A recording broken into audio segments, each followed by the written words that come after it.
Alhamdulillah, alhamdulillahilladzi awdaha at-tariqa ila sabilil muhtadin wa sahala min hada as-sa'adah lil muttaqin. Asyhadu an la ilaha illallah wahdahu la syarikalah wa asyhadu anna Muhammadan abduhu wa rasuluh al-mab'usu rahmatan lil alamin. Allahumma salli wa sallim wa barik wa karim ala sayyidina maulana Muhammadin khatamal anbiya'i wal mursalin wa ala alihi at-tayyibin at-tahirin wa ashabihil muttaqin wa man tabi'ahum bi ihsanin illa yaumil din. Amma ba'du, usikum wa nafsi wa iyaya bi taqwallah faqad fazal muttaqun. Wa qala asya min qailil aziz, a'udzu billahi minasy syaithanir rajim, bismillahirrahmanirrahim. Ya ayyuhalladzina amanu taqullaha haqqa tuqatih wa la tamutunna illa wa antum muslimun. Wa qala Nabi sallallahu alaihi wasallam, ad-du'a'u mukhul ibadah. Wa qala ta'ala fil Qur'anil aziz, a'udzu billahi minasy syaithanir rajim, bismillahirrahmanirrahim. Ya ayyuhalladzina amanu wa la tattabi'u khutuwatis syaitan wa man yattabi' khutuwatis syaitan fa inna ya'muru bil fahsai wal munkar. Al-ayat. Ma'asyiral muslimin rahimakumullah. Puji dan syukur kita haturkan kepada Allah Subhanahu wa taala. Rahmat dan salam mari kita curahkan kepada junjungan kita, manusia yang agung, manusia yang besar, yang dibesarkan oleh Allah Subhanahu wa taala.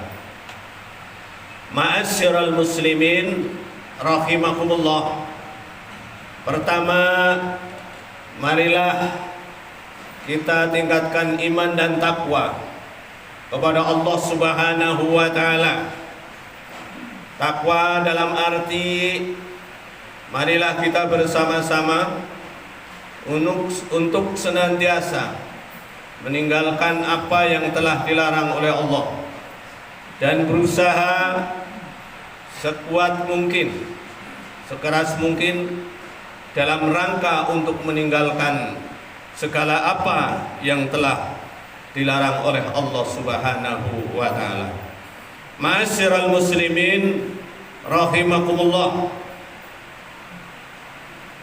Rasulullah sallallahu alaihi wasallam menyuruh kepada umatnya untuk memohon atau berdoa kepada Allah Subhanahu wa taala akan segala hal apa yang telah diinginkan, yang diharapkan oleh kita semua.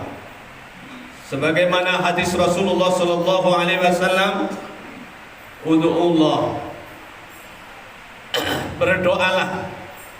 Bagaimana diterangkan dalam ayat Al-Qur'an, ud'uni astajib lakum, berdoalah kamu kepadaku, astajib, maka sudah pasti Allah akan mengabulkannya. Ma'asyiral muslimin rahimakumullah. Rasulullah sallallahu alaihi wasallam juga bersabda, ad-du'a mukhul ibadah. Doa adalah otak daripada ibadah. Hadirin yang berbahagia, satu saat Ibrahim bin Adham mendatangi kepada kota Basrah karena Ibrahim bin Adham dikenal sebagai seorang ulama, dikenal sebagai orang yang arif, dikenal sebagai orang yang sufi besar, orang yang makrifat kepada Allah, sehingga pada saat itu mereka menanya, ya Ibrahim bin Adham, sesungguhnya aku sudah berdoa sekian tahun, sekian bulan, bahkan sudah tahunan, namun mana buktinya? Sampai hari ini Allah juga belum mengabulkan kepada kita. Maka Ibrahim bin Adham kemudian mengatakan kepada penduduk ahli Basrah, wa ya ahla Basrah, matat qulubukum bi asrati asya. Wahai penduduk ahli Basrah, sesungguhnya hatimu telah mati disebabkan oleh 10 perkara. Jadi Ibrahim bin Adham ketika diadukan oleh jamaahnya yang mengadu dengan dirinya telah berdoa berpuluh-puluh tahun, namun juga belum dikabulkan oleh Allah, sehingga Ibrahim menjawab dengan jawaban yang tegas, telah mati hatimu disebabkan oleh 10 perkara. Yang pertama, araftumullah. Jadi yang pertama adalah araftumullah, kamu telah mengetahui Allah, walam yukti haqqahu, kamu telah mengerti kepada Allah. Allah itu wujud, Allah itu ada, Allah itu mengetahui, Allah itu maha melihat. Tapi kamu masih banyak yang melanggar kepada perintah Allah. Hadirin rahimakumullah, ini buat pelajaran. Jadi yang menyebabkan doa kita belum dikabulkan bukan Allah tidak mengabulkan, tapi harus ada pelajaran bagi kita. Araftumullah, kita ngerti kepada Allah, tahu kepada Allah, Allah maha melihat, tapi kita jarang bagaimana cara menyikapi kita kepada Allah. Banyak di antara kita umat Islam, contohnya ketika habis sholat ngerti bahwa zikir setelah sholat adalah disunahkan oleh Rasulullah, tapi banyak di antara kita yang meninggalkan. Sekarang sibuk, besok sibuk, besoknya lagi sibuk, waktu asar sibuk, waktu maghrib sibuk, zuhur sibuk, subuh sibuk, dan seterusnya. Kita ngerti bahwa itu diperintah Allah.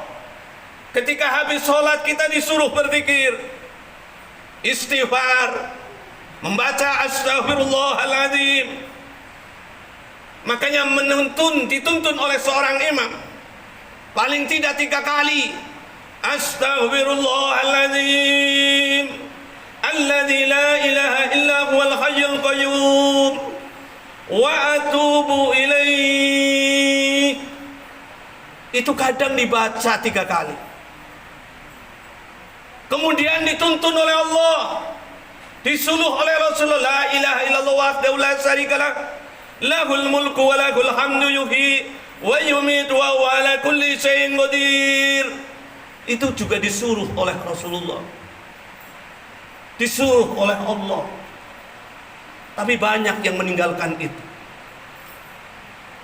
Allahumma antas salam wa minkas salam wa ilaika yaudus salam wa hayyina rabbana bis salam wa adkhilna al jannata darus salam tabarakta Rabbana wa ta'ala jalalil wal ikram. Itu sering ditinggalkan. Allahumma ajirna minan nar, Allahumma ajirna minan nar.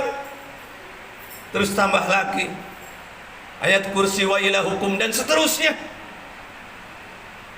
Banyak di antara yang disepelekan. Makanya tandanya orang yang imannya turun adalah orang yang tidak mau berzikir kepada Allah. Tanda orang yang imannya turun adalah nyepelekan kepada yang sunah-sunah. Maunya yang wajib saja. Sholat maunya di rumah.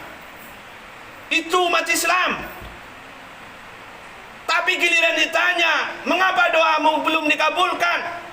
Lowong kamu aja ngabaikan sama Allah. Allah nyuruh jamaah, Allah nyuruh zikir, Allah nyuruh wiridan, Allah nyuruh istighfar. Kita nggak pernah seperti itu. Jauh, Pak. Bahkan diterangkan dalam keterangan yang lain, orang yang tidak mau zikir itu adalah bagian daripada munafik. Naudzubillah min dzalik. Jadi ngerti kita sama Allah, tapi kita sering mengabaikan kepada perintah Allah. Begitu azan, itu Allah yang nyuruh. Itu adalah panggilan Allah. Tapi lebih banyak orang begitu panggilan azan, beda dengan panggilan manusia, beda dengan panggilan perusahaan.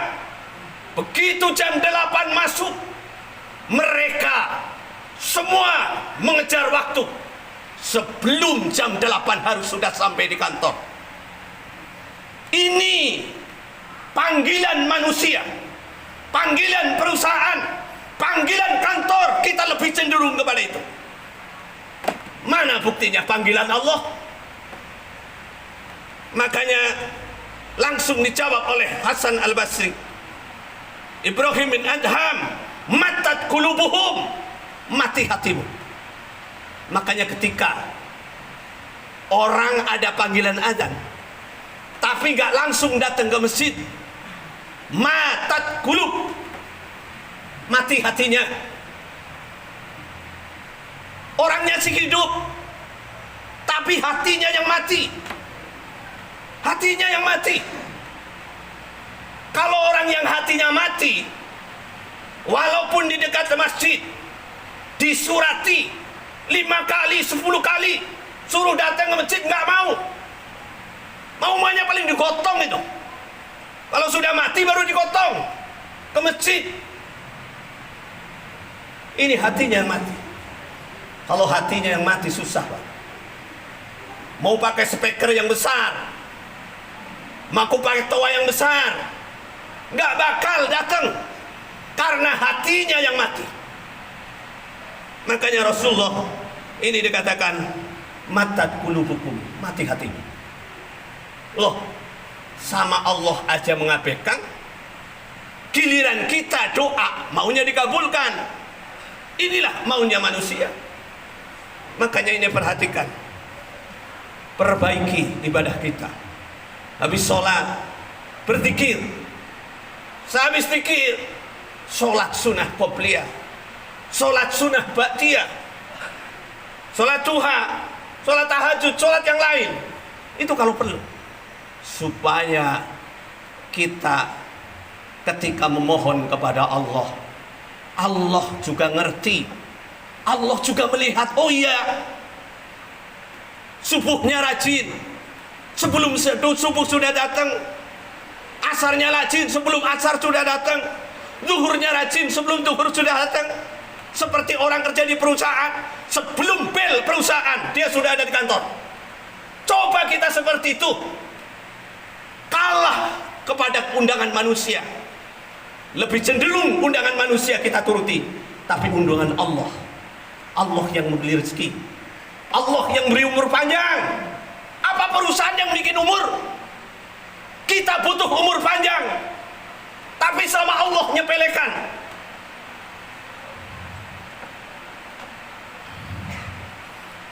Jawabannya adalah mati hatimu.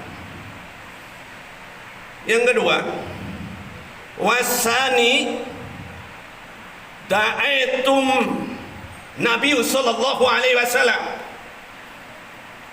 banyaklah umatku di antara kita sering mengatakan aku mengaku sebagai hubun Nabi, cinta kepada Rasulullah. Makanya di dalam ayat qul in kuntum tuhibbunallah wattabi'uni yuhibbukumullah yaghfir lakum dzunubakum. Kita sering mengaku hubun Nabi, cinta kepada Nabi. Yaitu kembali kepada mana bukti-bukti apa yang diperintah oleh Rasulullah. Ini yang sering saya perhatikan di akhir-akhir zaman ini. Banyak umat Islam yang sholat hanya wajibnya saja. Sudah yang wajibnya di rumah lagi.